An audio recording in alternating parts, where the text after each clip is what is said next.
একটা বাস্তব জীবন কাহিনী। প্লিজ 2 মিনিট হাতে সময় নিয়ে গল্পটি মন দিয়ে শুনুন। আশা করি আপনাদের ভালো লাগবে। 2 সপ্তাহ আগে আমার গার্লফ্রেন্ডের বিয়ে ছিল, কিন্তু বিয়েটা হয়নি। কারণ বিয়ের দিন আমি ওকে তুলে নিয়ে এসেছিলাম এবং কোর্ট ম্যারেজও করে ফেলি দুজন। আমার বাবা মা বিষয়টি মেনে নিল না, বিধায় আমাদের বাসা থেকে বের করে দিল। অসহায় ঘুরছিলাম দুটি প্রাণ। আমি ভাবলাম যত কষ্ট হোক মেঘাকে একটা থাকার ব্যবস্থা আমাকে করে দিতেই হবে।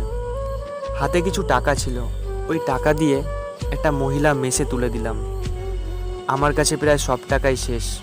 কথায় আছে, বিপদে পড়লে বন্ধু চেনা যায়। একজনও পাশে এসে দাঁড়ায়নি আমার। কি না করেছি তাদের জন্য। যাই হোক, এটাই হয়তো পৃথিবীর নিয়ম। বড্ড স্বার্থবাদী এই পৃথিবীটা। এদিকে রাত বেড়ে গেল, হাতে 1 টাকাও নেই। শখের মোবাইলটা বিক্রি করে দিলাম। টাকা হাতে আছে, কিন্তু খেতে ইচ্ছা করছে না। ভাবলাম আমি যদি একটু কষ্ট করি তাহলে হয়তো মেঘা ভালো থাকবে। এর মধ্যে অন্তত আকাশের ওপর ছাদটা তো পাবো। তাই বলে একটা মেস ভাড়া নিলাম। খুব কষ্টের একটা হোটেলে ওয়েটারের চাকরি পেলাম। নিজেকে প্রশ্ন করলাম, টাকাই কি সব কিছু? একদিন দুপুরে হোটেলে 10 জন ফরেনার আসলো, কিন্তু কেউ তাদের খাবারের অর্ডার নিতে পারলো না। আমি বিবিএসে অধ্যয়নরত এক ছাত্র, তাই ইংরেজিতে কথা বলার কৌশলটা আমার অনেক আগে থেকেই জব্দ করা ছিল। তাদের সাথে কথা বলে হোটেল ম্যানেজারকে সন্তুষ্ট করে ফেললাম। ফলে আমাকে ফ্লোর ম্যানেজার করে দিল। বেতনও 18,000 টাকা। মেঘাকে সারপ্রাইজ দেওয়ার জন্য নতুন বাসা ভাড়া নিলাম। দুজন একসাথে থাকবো, মনে ঝড় উঠতে লাগলো। মেঘার মেসে গিয়ে জানতে পারলাম মেঘা তার বাবার সাথে বাসায় চলে গেছে। একটা ছোট্ট মেয়ে আমাকে বলল, মেঘা আপনাকে এই চিঠিটা দিয়েছে। চিঠিটা এমন ছিল, শুনুন। আশিক, যখন তুমি আমাকে বিয়ে করে সুখী করতে পারবে না, তবে কেন আমার সুখের রাজ্য থেকে নিয়ে এসেছিলে তুমি? তোমার অবস্থা এখন আর 5টা 3rd ক্লাস ছেলের মতো। যাই হোক, তোমার বাসায় ডিভোর্স পেপার চলে যাবে। প্লিজ আমাকে যদি একটুও ভালোবেসে থাকো তাহলে পেপারটা সাইন করে দিও।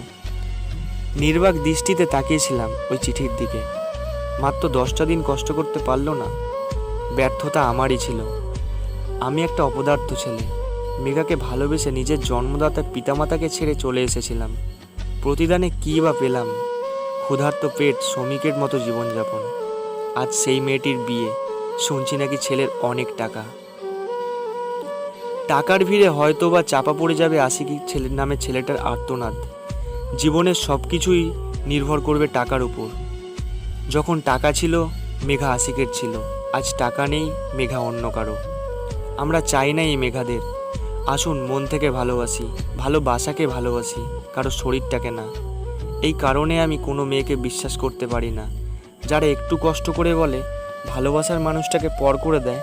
আসলে মেয়েরা ভালো ছেলে দেখে না, দেখে ছেলেদের টাকা।